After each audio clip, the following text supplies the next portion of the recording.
I'm going back to my roots, another day, another door. This is On Air with Caroline. Joining me tonight is U.S. Marine veteran Mike Shepard. Good evening, Mike. It's an honor to have your company here on the show. How are you doing tonight? Good evening, Caroline. Thank you so much for having me on the show, and I'm doing great. I'm blessed with another day. Thank you for asking.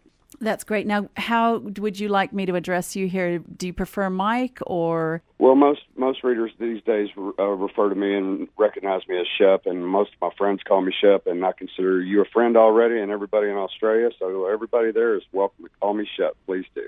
Oh, all right. Well, we'll call you Shep. Thanks for that. I appreciate that. Now, you're in Texas at the moment. Can you tell us a little bit about yourself, just to give our listeners a bit of background? Yes, ma'am. I am. I currently reside in Houston, Texas. I was raised in Selma, Alabama. At the age of 12 years of age, I moved to Houston, Texas. My dad was in the Air Force, and we were transferred out here. And from there, I grew up. And after graduating in high school, I decided to join the United States Marine Corps, and I spent 9 years of my life there. After I got out, I returned home. Spent about 14 years working in the chemical industry, and as of about a year ago, I began writing for the D.C. Gazette. That's excellent. Before we move on any further, I just want to say thank you for your service, and this goes out to any listeners as well that are, for all their service. You guys really do defend our freedoms across the world, so thank you. Well, I thank you for saying that, Caroline, and I give thanks that I lived in a country and live in a country that allowed me to serve it. So thanks once again. I first found out about you when I read your letter to Michelle Obama before I even saw her speech. She's at a commencement at Tuskegee University, and it's a predominantly all-black school. I have a snippet here for our listeners in case they're unfamiliar.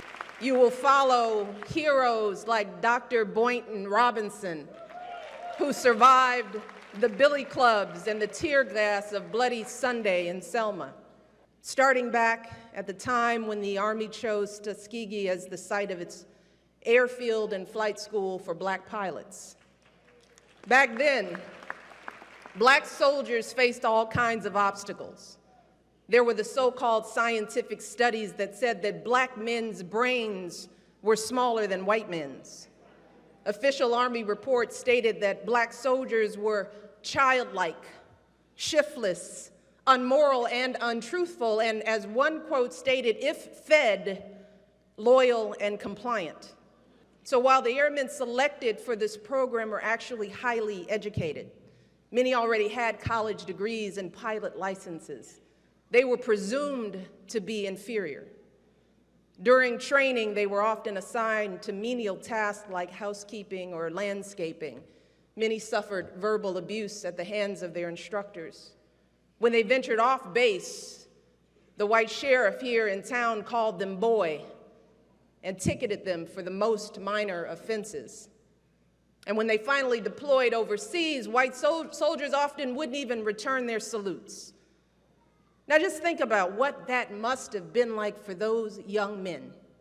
Here they were, trained to operate some of the most complicated high-tech machines of their day, flying at hundreds of miles an hour with the tips of their wings just 6 inches apart. Yet when they hit the ground, folks treated them like they were nobody, as if their very existence meant nothing. You see, those airmen always understood that they had a double duty, one to their country and another to all the black folks who were counting on them to pave the way forward. A man named Charles DeBow put it this way.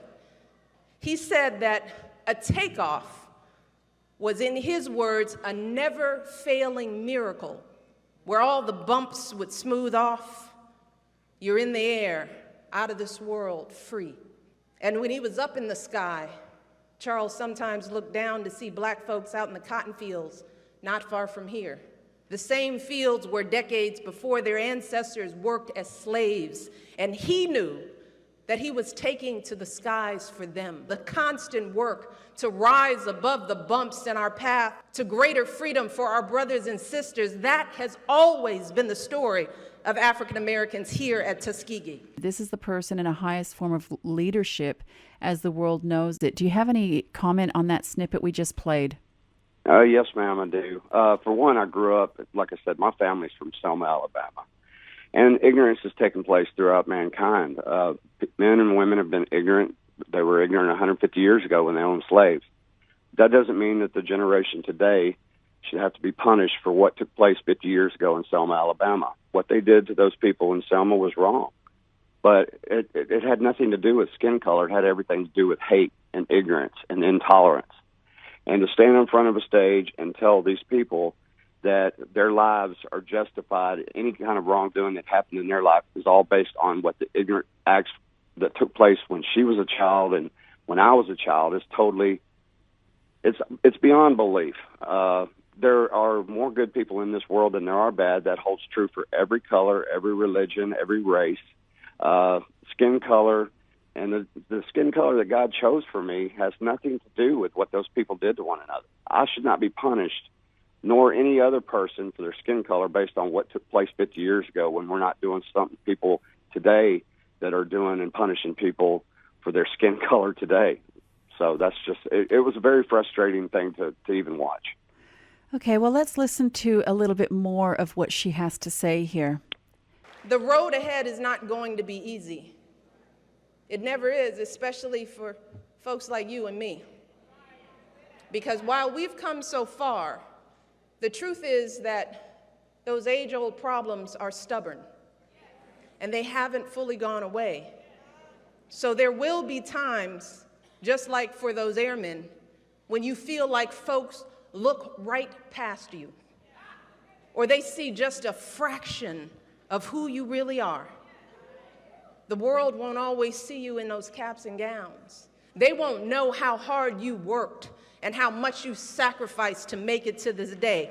The countless hours you spent studying to get this diploma, the multiple jobs you worked to pay for school, the times you had to drive home and take care of your grandma, the evenings you gave up to volunteer at a food bank or organize a campus fundraiser. They don't know that part of you. Instead, they will make assumptions about who they think you are based on their limited notion of the world. And my husband and I know how frustrating that experience can be. We've both felt the sting of those daily slights throughout our entire lives. The folks who crossed the street in fear of their safety, the clerks who kept a close eye on us in all those department stores, the people at formal events who assumed we were the help, and those who have questioned our intelligence, our honesty, even our love of this country. And I know that these little indignities are obviously nothing compared to what folks across the country are dealing with every single day. Those nagging worries that you're going to get stopped or pulled over for absolutely no reason. The fear that your job application will be overlooked because of the way your name sounds. The agony of sending your kids to schools that may no longer be separate, but are far from equal. The realization that no matter how far you rise in life, how hard you work to be a good person, a good parent, a good citizen, for some folks, it will never be enough. And all of that is going to be a heavy burden to carry. It can feel isolating. It can make you feel like your life somehow doesn't matter, that you're like the invisible man that Tuskegee grad Ralph Ellison wrote about all those years ago. And as we've seen over the past few years, those feelings are real. They're rooted in decades of structural challenges that have made too many folks feel frustrated and invisible. And those feelings are playing out in communities like Baltimore and Ferguson and so many others across this country. But graduates, they are not an excuse to lose hope.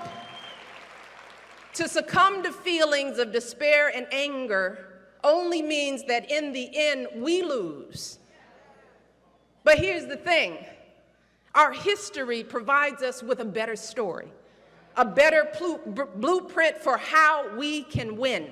We can take on those deep-rooted problems, and together, we can overcome anything that stands in our way. And the first thing we have to do is vote. Those airmen who rose above brutal discrimination, they did it so that the whole world could see just how high black folks could soar. What do you think of what you just heard Michelle Obama say there? It's just more ignorance that I have to pray for, total ignorance. Yes, things took place. Bad things happen to people every day. Things are not easy for both black, white, brown, or indifferent. For anyone to stand on a stage with a bunch of kids that have just graduated college, and let me rephrase that, young adults, they graduated college. These kids are supposed to be inspired by their futures and what lies ahead for them. And most of these kids will tell you that the race problems of today are nothing like they were 50 years ago. But talking this ignorance is going to do nothing but just keep the racism alive, and that's all it is. And I do believe that a majority of Americans are not racist. They love one another, and we're all frustrated by this. For anyone to sit there and tell a kid that it's not going to be easy for people like me and you, well, guess what? It's not easy for anyone. We're not judged on the color of our skin. We're remembered in how we treat others and how we give respect. You give respect, you get it.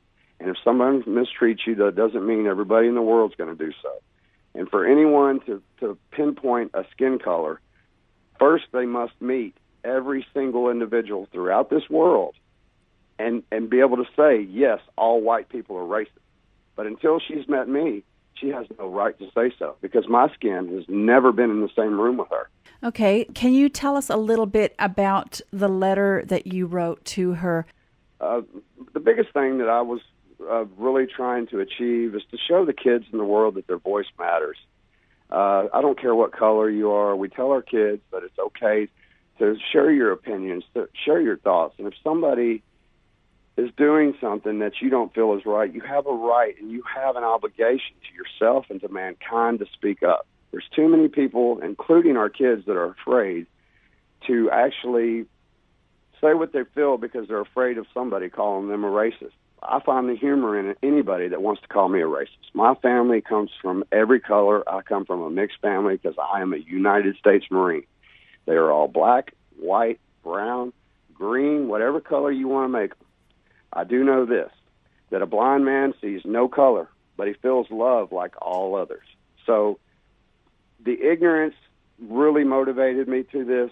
If my mother or my grandmother or my dad stood on a stage and influenced kids to make excuses for themselves for the hardships of their life, then I would have to talk to them the same way I wrote the letter to her.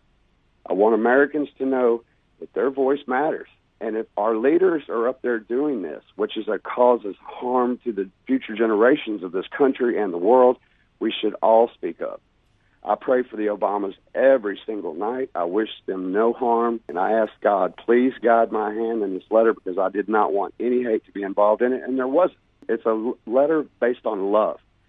And she needs to get over what happened 40 years ago, and let's start focusing on what we can all do together tomorrow.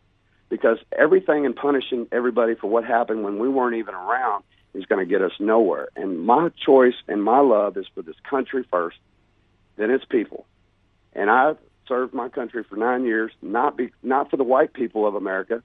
I didn't serve my country for the black people of America. I didn't serve it for the Christians, the Jews, the atheists, the Muslims. I chose to serve my country to defend the Constitution for all colors, because America is filled with all of us. Okay, so I think for all our listeners here, we need to make it very clear that this was a commencement speech back in May at Tuskegee College, which is, I believe it was like 77.5% Black Americans, and the rest were a mix. I think it was less than 1% of white people.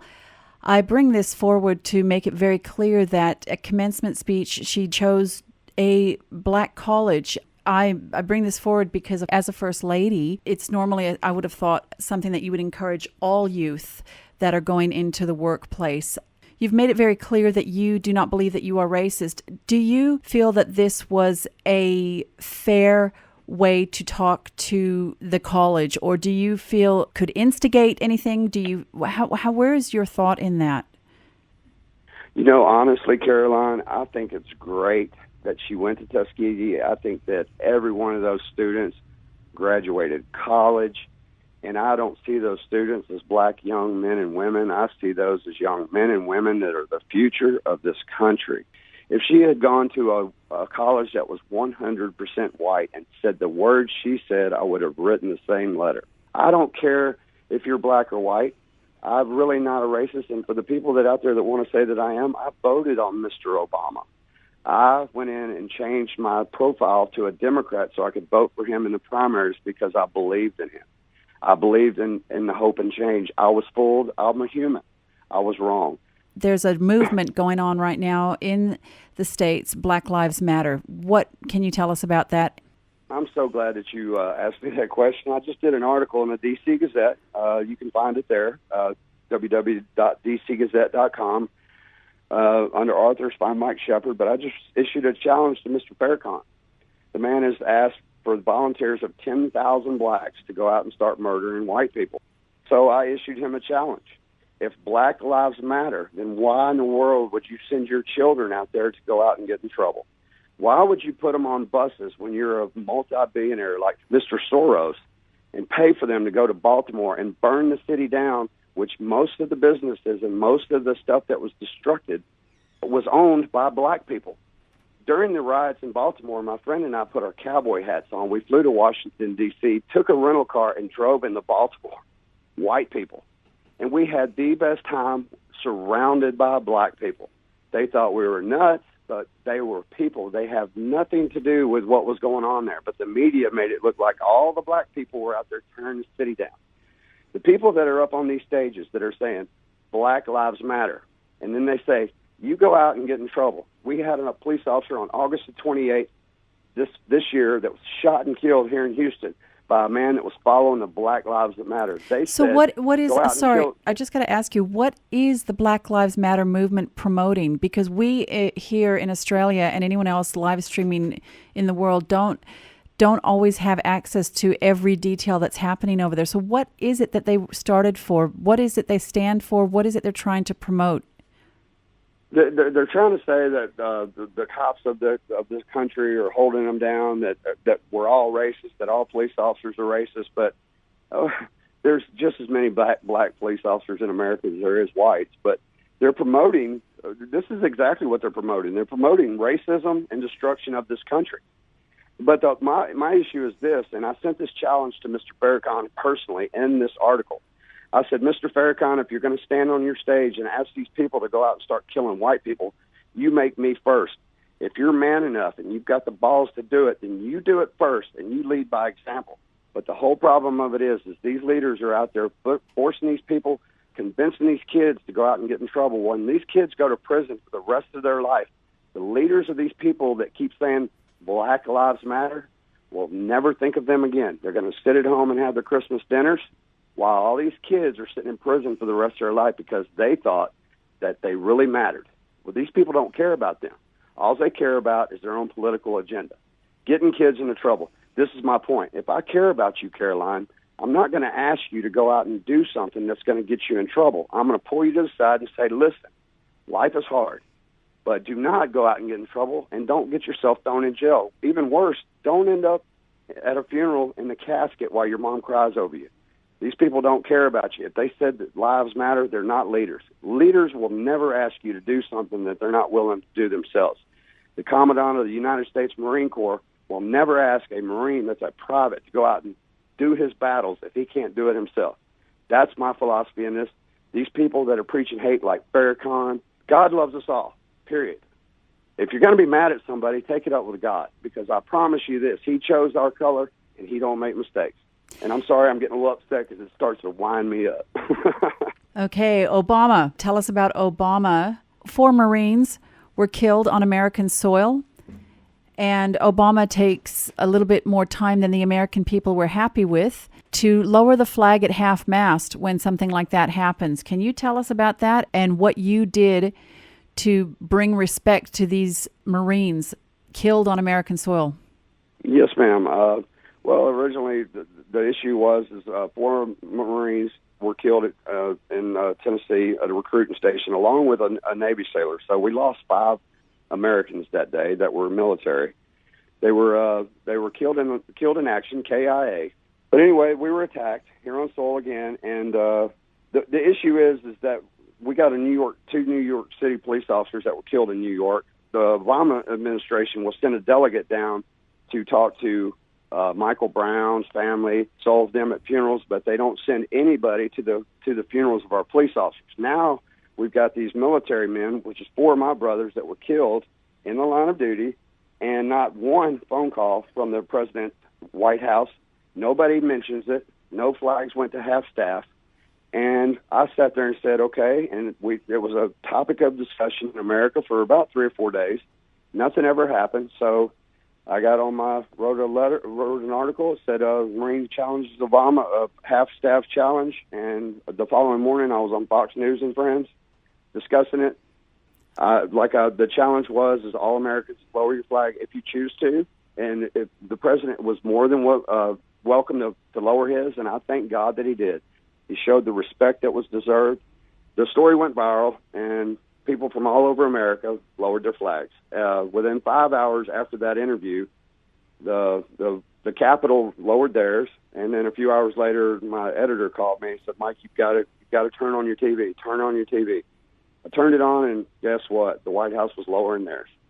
And to show my biggest point in this, Caroline, in the whole challenge, was people throughout the world, and I'm sure in your country as well, see Americans as divided. They see us disruptive. They see the crime that you see on TV, but you don't see the unity that takes place in this country, the unity that we have for this country and everybody else in the world. We are united. So I wanted to prove to the world that this country is strong, and this tragedy united this country, and that's what my whole point of it was. And it's really been just overwhelming with the amount of support I've gotten from that and the letter to Michelle Obama. That is incredible. Do you have an opinion on why you think it took the president so long? I know there's other issues that some might think were less important that he quickly moves on. Is there a reason you think he took so long to do this? Ma'am, all due respect, I can't speak for any man, to include the president.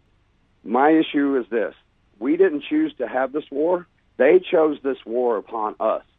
And to ignore it and to make people think that it'll just go away, whoever's in charge of our media, who's ever in charge of not putting these stories out, we need to educate our people. We need to say, you know what, I don't like the fact that we're at the situation we're in. Just like Brian from Fox News and Friends, he said, how do you feel that these people have come over here where you feel safe, and now you no longer feel safe? The only thing that I wish that I had said in that interview that I'd like to say now is, all due respect, Mr. Brian, I've never met a Marine in my life that was afraid of danger, and we're not afraid of them because there's 22 million veterans in this country that have taken an oath to defend our Constitution, and that oath does not expire ever. You're talking about people who bring in foreign things that threaten the Constitution of the United States, that threaten the American people, that eventually will ripple effect to the rest of the world if there's, yes, ma'am, especially with where the United Nations is going with this. You can be my ally today. That doesn't give you a right to be the enemy of this country tomorrow. I don't care if you sit in the White House or if you live in an alley in the street. You become a threat to the Constitution, then you become a threat to the United States Marines and the rest of the world. And that's the way I live, and that's the way I'll continue to write. Are you up on what's happening with the United Nations? Have you seen any of their current, straight off their website, have you seen any of that stuff that they're putting out? They're talking about getting the world globally to unite. They're talking about reasonable consumption and ending poverty. I'm not going to put words in your mouth. What do you think those sorts of things mean? Have you had a chance to look at that? I've been paying a little bit of attention here and there, Caroline, and this is my philosophy. The greatest country on earth is the country in which you live. So if you live in Australia, it's the greatest country in the world. You live in America, you ask me, I'm going to tell you the greatest country in America is America. And if the United Nations thinks that they're going to come in here and they're going to change our laws and take our guns, they better think again, because there's millions of veterans that have given their lives. There's my brothers that have not returned home for the simple fact that they defended the Constitution, and a part of that Constitution is the right of free speech, and the Second Amendment means you have a right to bear arms. And if the UN wants a world government then the UN better pick up the Constitution of the United States of America. Y'all are not going to abide by our Constitution. You have your laws, and when I come to your country, I will respect your people, and I will respect its laws and traditions. It's total respect for one's family and for one's home. Your country is your home. You should take care of it. Protect it for your children so it's a better place for them when they grow up. It's no different here in the United States of America. So if the UN listens to this, and I hope they do, if they want a world government, they come to us and they tell us that we're going to abide by something other than the Constitution. The sleeping giant just woke up, if you know what I mean. Thank you. Yes. You know, the United States of America is a land of immigrants, and I agree with that, okay? We don't owe the world anything any more than the world owes us, okay? The world doesn't belong to us. It's provided to us by God to raise our families and our homes and to build homes within.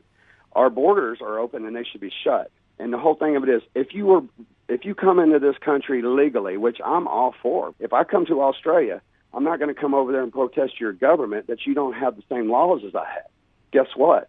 I'm going to go to your country and I'm going to say, hey, mate, is this the way y'all do it? Because I don't want to disrespect your people.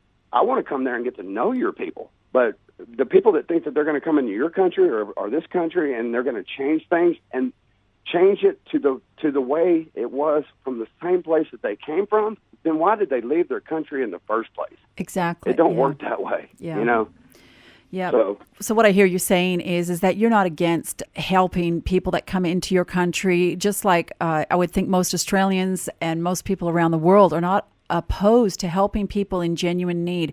It's when those cultures start to violate the freedoms of the people in that country, then that's where it becomes a problem. That's where it's got to be a two-way street. In other words. Yes, ma'am. Yeah. Yes, ma'am. I read somewhere that you wanted to or want to run for president at some stage. Was that just a passing comment, or was there any truth to that? No, that was actually the truth. I'd already started a GoFundMe page. I started looking at laws. I started studying, trying to educate myself on what the requirements were to run as an independent, the neutral party. I don't choose sides. I choose anybody that's best for the country. And, you know, thus far, I have not endorsed a candidate, and I won't yet. But Donald Trump came along, and so did Ben Carson. And I started having some faith. It's kind of like Donald Trump said. He never had a desire to be president, but he's going to do it because nobody else is doing it right. So, yes, there's a possible bid that I might run in 2020 if God allows me to live that long. So that's fantastic. It's been really great catching up with you. Love your country. So please, anybody over there, feel free to follow me on Twitter. Send me a message. Let me know how you're doing over there. And maybe one day I can come over there and talk to a few of you mates. That would be fantastic. God bless you, Australia. Thank you so much. And thank you, Mike. I'm going back to my roots another day.